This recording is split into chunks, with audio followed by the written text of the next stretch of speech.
చాలాసార్లు మనం ఒక సినిమా చూస్తున్నప్పుడు సేమ్ ఇలాంటి కథ ఆల్రెడీ చూసినట్టు ఉందే అని అనిపిస్తుంది. అలా ఒకేలాగా ఉండే సినిమాలు ఉంటాయి కూడా. వాటినే ట్విన్ మూవీస్ అంటారు. మరి మన తెలుగులో వచ్చిన అలాంటి ట్విన్ మూవీస్ ఏంటో, వాటి రిజల్ట్ ఏంటో ఇప్పుడు ఈ వీడియోలో చూద్దాం. అలాంటి మూవీస్ చాలానే ఉన్నాయి. కొన్నిటిని ఇక్కడ కవర్ చేయడానికి ట్రై చేద్దాం. First, Shakti, Badrinath, protectors of Shaktipeetham. ఈ రెండు మూవీస్లోనూ హీరో క్యారెక్టర్స్ మెయిన్ మోటివ్ ఒకటే, శక్తిపీఠాన్ని పరిరక్షించడం. అంతేకాదు, ఈ రెండు సినిమాలు 2011లోనే రిలీజ్ అయ్యాయి. బట్ రెండు ఫిలిమ్స్ బాక్సాఫీస్ దగ్గర సరిగ్గా పర్ఫామ్ చేయలేదు. Next, Annavaram, Rakhi. Sister sentiment and eradicating the monsters from the system is the main theme. ఈ రెండు ఫిలిమ్స్కి అసలు సంబంధం లేదు, కానీ ఈ రెండు సినిమాల్లోనూ హీరోస్ ఇద్దరూ సొసైటీ మీద, సిస్టమ్ మీద తిరగబడ్డానికి సిస్టర్ మ్యారేజే రీజన్ అవుతుంది. అలాగే ఈ రెండు సినిమాలు కోయిన్సిడెంటల్లీ 2006లోనే రిలీజ్ అయ్యాయి.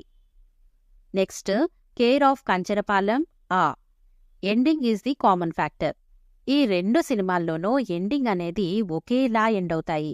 అంటే క్లైమాక్స్లో ఇప్పటిదాకా జరిగిన స్టోరీ అంతా ఒక క్యారెక్టర్దే అన్నట్టు డైరెక్టర్స్ కన్వే చేస్తారు. బట్ కంటెంట్ వైజ్ ఈ రెండు ఫిలిమ్స్కి అసలు సంబంధం లేదు. ఈ రెండు సినిమాలు 2018లోనే రిలీజ్ అయ్యాయి. Next, Jersey, Majili. Cricket is the common factor. ఇక్కడ క్రికెటే కాదు, కెరీర్లో వెనక పడిపోవడం కూడా ఈ రెండు మూవీస్లో కామన్ ఫ్యాక్టర్. అలాగే ఈ రెండు సినిమాలు 2019లోనే రిలీజ్ అవ్వడం, సూపర్ హిట్ అవ్వడం అంతా కోయిన్సిడెన్స్గా జరిగింది.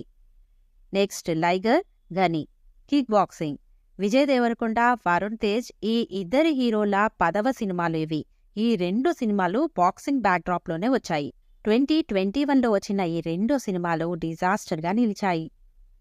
నెక్స్ట్, డి, మహానంది, సీక్రెట్ లవ్ స్టోరీ. 2005లో వి సముద్ర డైరెక్షన్లో మహానంది రిలీజ్ అయ్యి యావరేజ్గా ఆడింది. సేమ్ కథ కాన్సెప్ట్తో 2007లో రిలీజ్ అయిన డి సినిమా హీరో విష్ణు కెరీర్లో పెద్ద హిట్గా నిలిచింది. Next, Temper and Pataas. Similar plot but treatment is different. ఈ రెండు సినిమాల్లోనూ హీరో ఫస్ట్ హాఫ్లో కరప్టెడ్ పోలీస్ ఆఫీసర్గా ఉంటాడు, తర్వాత చేంజ్ అవుతాడు. ఈ రెండు సినిమాల ప్లాట్ సేమ్గా ఉంటుంది, ఓన్లీ ట్రీట్మెంటే డిఫరెంట్. అయితే ఈ రెండు సినిమాలు కూడా బ్లాక్ బస్టర్గా నిలిచాయి. Next, Attarintiki Daredi, Govindudu Andari Vaadele. Tries to clear differences between family members. విడిపోయిన ఫ్యామిలీని కలపడం కోసం ఫారిన్ నుంచి వచ్చిన హీరో తన ఐడెంటిటీని దాచిపెట్టి ఎలా కుటుంబాన్ని ఒకటి చేశాడు అనే సేమ్ ప్లాట్తో వచ్చిన సినిమాలు ఇవి. వీటిల్లో అత్తారింటికి దారేది ఇండస్ట్రీ హిట్గా నిలిస్తే, గోవిందుడు అందరి వాడేలే అబవ్ యావరేజ్గా నిలిచింది. నెక్స్ట్, దేనికైనా రెడీ, పండగ చేసుకో. Bringing mothers family members close to her. Love marriage చేసుకుని కుటుంబానికి దూరమైన తల్లిని మళ్లీ తన కుటుంబంతో కొడుకు ఎలా కలిపాడు అనే ప్లాట్ ఈ రెండు సినిమాలది. రెండు సినిమాలు కూడా బాగానే ఆడాయి. Next, Karthikeya, Subrahmanyapuram, chasing the temple mystery. ఒక మిస్టరీ టెంపుల్కి సంబంధించిన సీక్రెట్ని హీరో ఎలా ఛేదించాడు అని ఒక ఇంట్రెస్టింగ్ కాన్సెప్ట్తో ఈ రెండు సినిమాలు వచ్చాయి. రెండు మంచి విజయాన్ని అందుకున్నాయి. ఇంకా మీకు ఏమైనా మూవీస్ తెలిస్తే కామెంట్స్లో షేర్ చేసుకోండి. మరిన్ని ఇంట్రెస్టింగ్ వీడియోస్ కోసం ఈ ఛానల్ని సబ్స్క్రైబ్ చేసుకోండి.